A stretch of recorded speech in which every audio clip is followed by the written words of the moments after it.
Nous revoici en mer, enfin. Ouais. Bon, on vient de quitter le mouillage de Sandy Beach là-bas. On se dirige vers Union qui est derrière moi là-bas. La météo avait prévu pas beaucoup de vent. On a 6-7 nœuds de vent météo. on se traîne. On a mis les voiles, ça m'a permis de réinstaller la manille de la grand voile.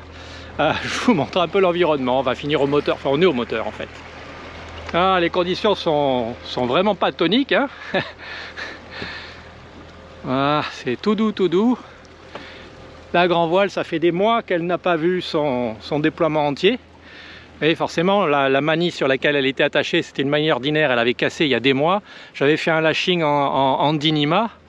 Et depuis, on a quasiment toujours navigué avec un riz, tellement on avait de vent. Et des conditions pas propices. Voilà, là, elle est ressortie en entier, c'est pour ça qu'elle est sale. Ça, c'est Mindelo, tout ça. Donc, c'est dire. Hein. Ou sale, peut-être. Mais il n'y a pas de vent. Et ça reviendra. Ah, les traces qu'on laisse sur les étraves, on pourrait presque suivre le bateau à la nage. Ah, nous voici à Union, sur le territoire de Saint-Vincent-les-Grenadines. Nous venons de là-bas. Enfin, là, ouais, là-bas. On a mis 2 heures parce qu'on a été très lent. On n'a pas pu faire de voile parce qu'il n'y avait vraiment pas de vent. Et on a mis moteur tranquillou, histoire de pouvoir faire les marquages sur les cordages pour prendre la bouée, puisque j'avais prévu de venir ici et de nous installer sur bouée. On ne peut pas s'ancrer, c'est un herbier. Et ici, par ailleurs, les bouées sont gratuites. C'est à l'abri, il y a moins de foule et moins de bruit qu'en ville. On va mettre l'annexe, on va contourner la petite île de Frégate et on va aller derrière, là-bas, c'est Clifton, la capitale de l'île de Union. Et on va aller faire les formalités d'entrée sur le territoire de Saint-Vincent et les Grenadines. Mais voilà, ici l'endroit est sympa, comme c'est un herbier, je pense qu'on va avoir peut-être des petits poissons et quelques tortues qui vont venir nous voir. Alors je vous le dis, ça se voit, hein, il fait une chaleur infernale. Il fait chaud, c'est pas encore l'été, on n'est que fin avril, hein. Il n'y a quasiment pas un pet de vent. On cuit, l'indice UV ici est vraiment très élevé. Et un petit peu de vent, ça ferait du bien. Bah, nous voilà à Clifton, on vient de faire les formalités douane et immigration, donc on est officiellement rentré dans le pays. Welcome to Union Island. C'est une petite île qu'on ira visiter. Donc, il y a les bars, les restaurants, comme d'habitude, les bières fraîches, le wifi, les ventes de fruits et légumes, les petites navettes inter-îles. Là, c'est la zone de mouillage de Clifton. Alors elle est souvent assez encombrée et puis pas mal de plaisanciers rechignent à payer les bouées. Ça doit être 60 ou 80 ici dollars la journée, donc 20-25 euros en gros. Pour nous c'est pas très cher, mais il y en a qui préfèrent parce qu'on a le droit aussi de se mettre à l'ancre ici, mais c'est vite encombré, donc peut-être qu'on viendra s'installer sur bouée ici parce qu'on est un petit peu loin. Et comme toutes les Caraïbes, en fait, c'est envahi de sargasses, donc ça commence à sentir pas sympa, finalement. Le temps se couvre un peu, on pourrait se prendre quelques gouttes. On va faire un petit tour, et puis après on va se rentrer sur notre bateau, boire un coup.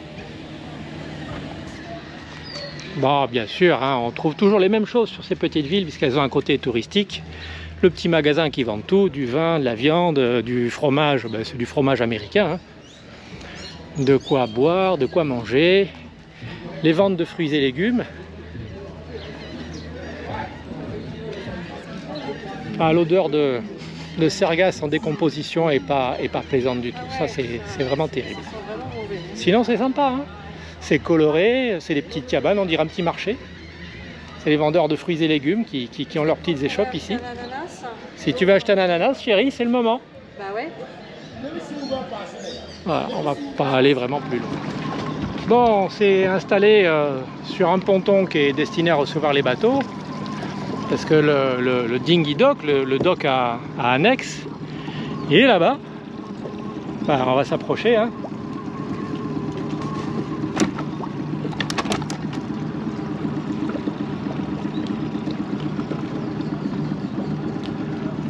Vous allez tout de suite comprendre.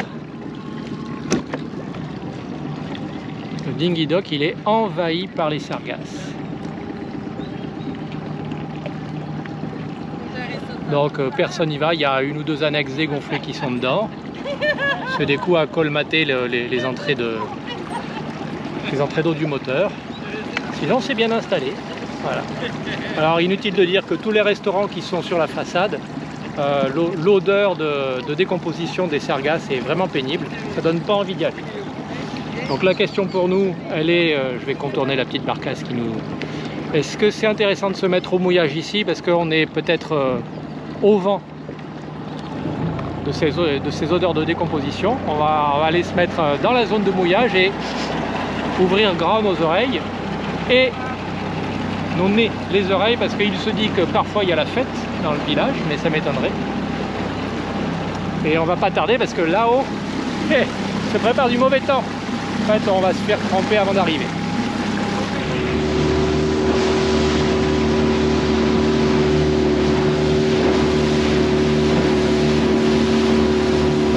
Oh bah le bateau est là-bas. Et on a laissé les hublots ouverts. On va avoir un lit trempé.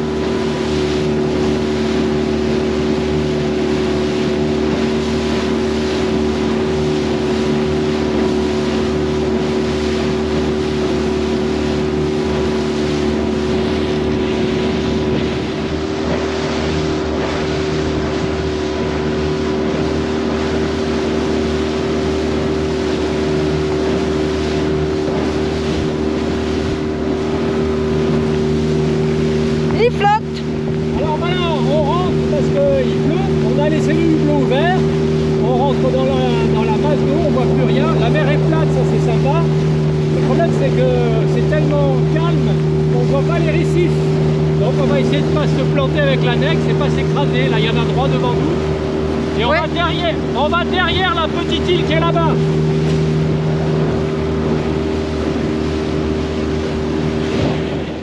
Bon, voilà, on est revenu sur Tiama.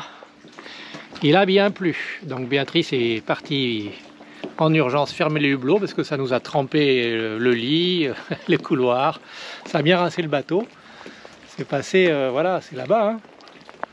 Beau nuage noir, de la bonne eau douce. Ça fait beaucoup de bien. Hein. C'est de l'eau tiède. Mais ça a dû tout tremper.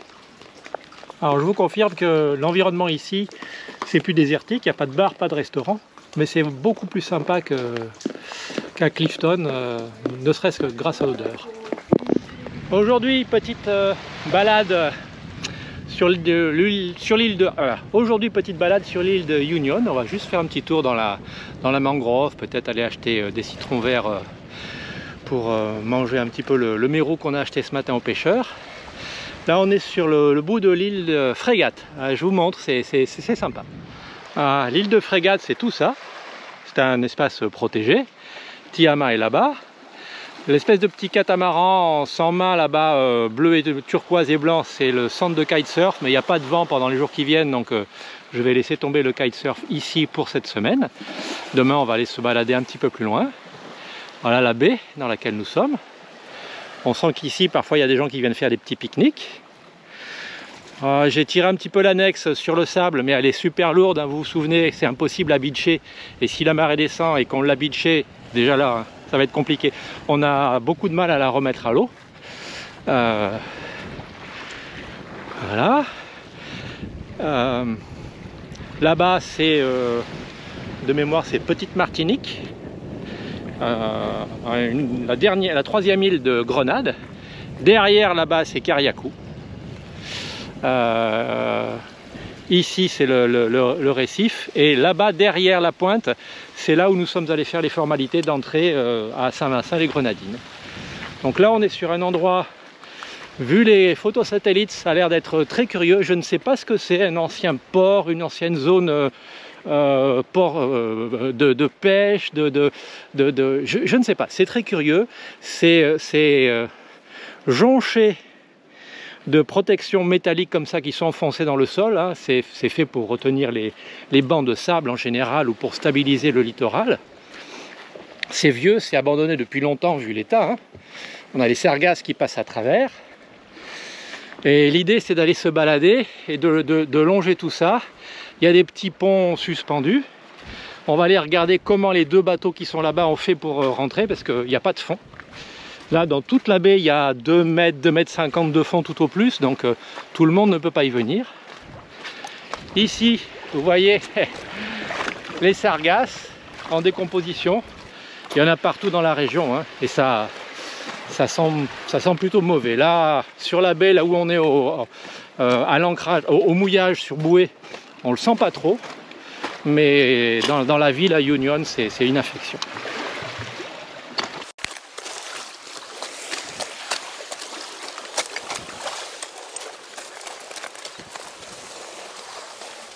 Les énormes oiseaux que vous apercevez là-bas sur les poteaux et là-bas, ce sont des pélicans. Enfin, nous on les voit énormes parce qu'on est sur place. Vous, sur la caméra, vous les voyez tout petits. Mais ce sont des gros bestiaux. Voilà, les sargasses, le petit chemin, qui ne sont pas la noisette. Ça, je peux vous le garantir. Le petit panneau de bienvenue sur l'espace protégé de Fregat Island, l'île de Fregat. Avec les petits kitesurf qui sont dessinés, puisque c'est un spot de kite bien connu dans toute la région. Voilà le bassin dont je parlais tout à l'heure et les deux voiliers qui sont là. Les deux voiliers qui sont là, je pense pas qu'ils soient habités, enfin du moins ça n'a pas l'air. Leur seul accès, pour ce que j'en ai compris, c'est par là. Et par là, on y est allé en annexe avant-hier. Il y a par endroit, il y a 1,50 m de tirant d'eau, de fond, à peine. Donc soit ce sont des dériveurs type dériveur intégral, pas de quilles, et ils ont remonté les safrans pour venir, soit ils sont passés avec soin strictement là où leur quille leur permet de s'installer. C'est à l'abri, hein, mais c'est spécial pour venir s'y installer. La petite digue, le petit chemin sur lequel on se balade, c'est quelque chose de tout à fait artificiel. C'est une espèce de sable décomposé et c'est essentiellement composé de restes, de résidus de corail. J'imagine, j'émets comme hypothèse, comme tout ça c'est artificiel, que le corail c'est tout ce qu'il y avait sur la baie auparavant quand tout ça a été installé. Voilà, il reste encore ça perpendiculaire à ça, avec des armatures métalliques et le bord du chemin en lame métallique enfoncée dans le sol de force. Ça se voit pas mais c'est pareil de l'autre côté. Tout ça est artificiel. Je pense qu'ils ont dû détruire une partie de la zone pour faire quelque chose. Je n'ai aucune idée de ce que c'est. Un ancien port qui s'est ensablé. Je ne sais pas. Un projet de marina qui a échoué faute d'avoir bien étudié les courants. Allez savoir. Ici, on est sur le côté pleine mer. Donc il y a le sable est blanc, ce qui donne ces reflets turquoise à l'eau. Alors nous on les voit mieux avec les lunettes polarisantes, mais ça fait des choses sympas. Et quand on est venu faire les formalités, on a contourné Fregat en annexe l'autre jour. On est passé par là-bas. Et il faut passer assez au large parce qu'il y a des récifs un peu partout. Donc on passe de 5-10 mètres de profondeur à parfois 1,5. Et planter l'annexe sur les récifs, ça c'est pas sympa. Donc il y a entre là où est Tiyama et le port où on a fait les formalités, il y a 2000 nautiques et demi. Voilà, c'est assez vite fait. Vous l'avez vu, on est rentré sous la pluie. Il est possible qu'aujourd'hui, avec le temps qui se profile au-dessus de nos têtes, il est possible qu'aujourd'hui on se fasse copieusement arroser également. Mais il fait chaud, l'air est humide, il y a des nuages qui montent très très haut dans le ciel, on le voit là-bas. Il y a de bonnes chances qu'on se prenne une saucée. Ce qui est sympa ici aussi, on va tester, c'est le pont suspendu. Allez, on se rapproche. On est dans un pays anglo-saxon, donc on a le petit panneau d'alerte qui dit que les gestionnaires du site déclinent toute responsabilité sur tout ce qui peut se passer ici en matière d'accident, de décès, de quoi que ce soit. Voilà, on peut venir, c'est libre d'accès. On a des petits ponts, mais si ça s'effondre et qu'on se casse la colonne vertébrale, qu'on est paralysé à vie, qu'on meurt, qu'on provoque la 3e guerre mondiale ou la 4e, allez savoir maintenant, ils n'y sont pour rien. Alors c'est un endroit sympa, il y a les tables de pique-nique, c'est des petits ponts suspendus. Voilà, l'endroit est original quand même. Par beau temps, ça doit être agréable. C'est pas qu'il fasse mauvais, mais c'est couvert. Alors l'avantage quand c'est couvert, c'est qu'il fait un peu moins chaud. Allez, on teste le pont suspendu. Hein, en bon état? Il y a des gens qui passent là tous les jours. Donc on va estimer que oui. Ça gigote. Sous les pieds, les planches sont un peu souples.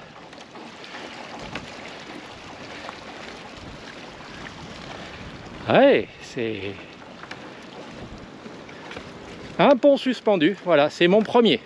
J'en ai fait des trucs bizarres dans ma vie, mais là, c'est une première. Ça a l'air solide. Ah ben voilà où ils passent les pêcheurs, à fond la caisse. Comme quoi c'est possible.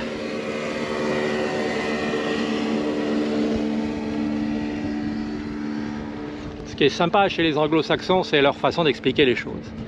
Attention pour tous les visiteurs, ne déposez pas des ordures. Utilisez les bennes et si les bennes sont pleines, remportez vos ordures.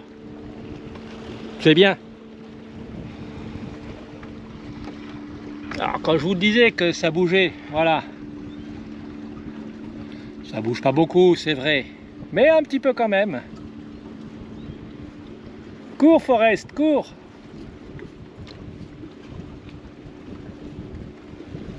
Hop là! Un panneau de signalisation que vous verrez pas souvent. Les tortues sont prioritaires. Bon, il n'y en a pas des milliers, mais il y en a quelques-unes ici.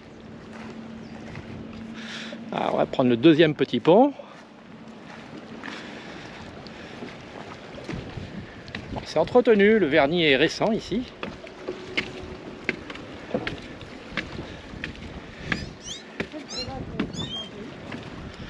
Ouais, comme dit Béatrice, il y a quelques lames de plancher qui sont neuves. On va estimer qu'ils les changent quand les locaux pensent qu'elles sont bonnes à changer. Et non pas quand quelqu'un passe à travers. Allez, j'arrête de marcher, comme ça évite que le pont ne se balance d'une façon bizarre. Allez, l'endroit est vraiment sympa.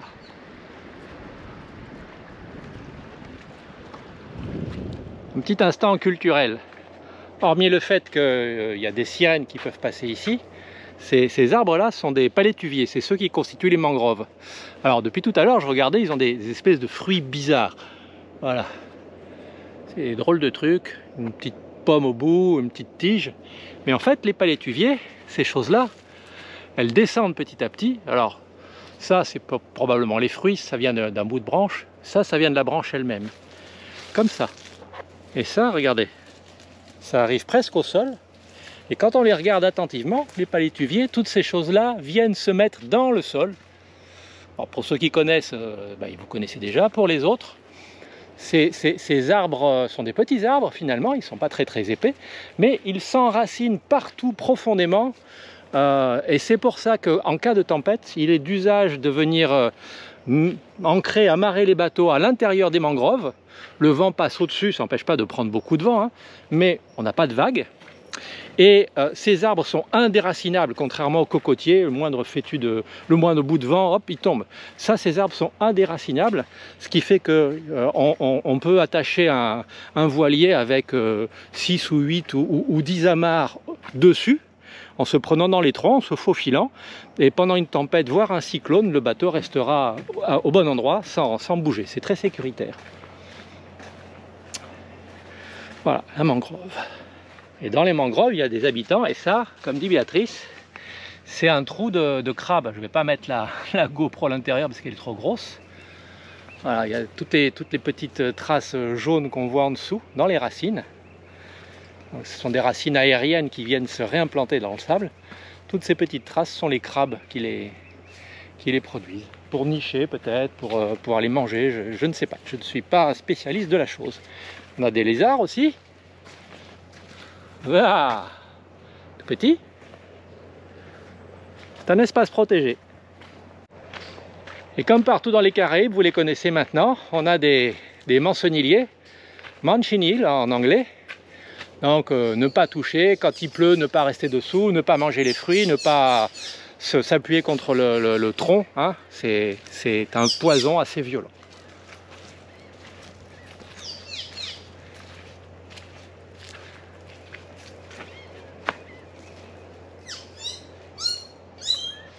Bon, on est venu se mettre à l'abri sous un petit arbre, parce que comme prévu, il s'est mis à pleuvoir. Je vous montre l'horizon derrière moi. Voilà, c'est gris de chez gris. Ça va continuer encore pendant un petit moment. On en a profité pour se mettre à côté du panneau qui nous explique ce qu'est le site qu'on vient de traverser et qu'est-ce qui s'est passé, d'où viennent ces espèces de constructions. En fait, en 1900, je vous le résume, hein, je le relis mais en vitesse, en 1986 et 90, il a été décidé d'aménager la mangrove et tout le récif, qui était un immense récif, le plus grand récif qu'il y avait encore à Saint-Vincent-les-Grenadines, le plus beau. Et il a été décidé d'y aménager une marina pour 300 bateaux. C'est énorme, 300 bateaux dans une marina. Un complexe résidentiel et un golf, un grand parcours de golf. Donc, bien sûr, il y a des sociétés qui ont été créées, ils ont levé des fonds. L'année d'après, ils se sont déclarés en faillite. Comme c'est curieux, avec des suspicions de blanchiment d'argent et de corruption. Donc le projet a été abandonné, mais ils avaient déjà, ils avaient déjà fait une partie des fondations du bazar. Et ils avaient coupé, alors vous allez peut-être le voir sur cette vieille photo, ils avaient coupé le lagon en deux. Donc en coupant le lagon en deux, les flux marins qui alimentaient toutes les espèces vivantes se sont ralentis, ont diminué. Il y a eu beaucoup le corail est mort, une partie des herbes sont mortes. C'est une zone c'est une nurserie de langoustes, de poissons, de crabes. Une bonne partie sont morts. Donc il y a des associations et des groupements qui se sont constitués pour essayer de restaurer le lagon, parce qu'il y avait encore peut-être des choses à récupérer. Donc ça a pris, là, ils s'y sont mis en 97, ils ont constaté que c'était foireux, et on est 15 ans plus tard, hein, en gros, même plus, oui, 2023. Et en fait, ils ont fait un énorme travail de réhabilitation, ils ont recreusé sous les fondations de tout ça pour améliorer les flux d'eau entre l'océan et le lagon principal, et petit à petit la vie marine s'est en partie réimplantée. Ils ont formé des guides et ils ont formé des enfants pour comprendre tout ça. Il y a un centre d'interprétation là qui est juste derrière moi, on va aller y faire un petit tour. Comme quoi, dans un endroit extraordinaire comme ce lagon, quand il y a des gens avides qui ont assez d'argent pour payer les décideurs politiques, on peut finir par faire des catastrophes terribles. Et c'est bien qu'il y ait des gens qui aient réussi à passer outre tout ça, après la faillite, hein, après la consommation du pognon, et qui aient réussi à restaurer et à faire en sorte que des touristes comme nous, on ait envie de découvrir cet endroit et qu'on en parle, comme dans cette vidéo, pour pouvoir continuer à le protéger. Bon, nous voici sur la route, petite route qui longe la côte en fait et qui en principe mène à Clifton. C'est pas très loin. Petit compteur électrique dehors. Les petites maisons ont l'air sympas pour celles qui sont finies, parce que de l'autre côté de la rue, c'est drôlement construit, hein. Les cairons, les parpaings, ils sont bizarres. On dirait qu'ils sont faits avec des petits bouts de tuyaux remplis de béton. On ne sait pas. Là, c'est encore une maison non finie, hein, comme souvent. Là, le bar et l'épicerie sont bien, mais c'est fermé.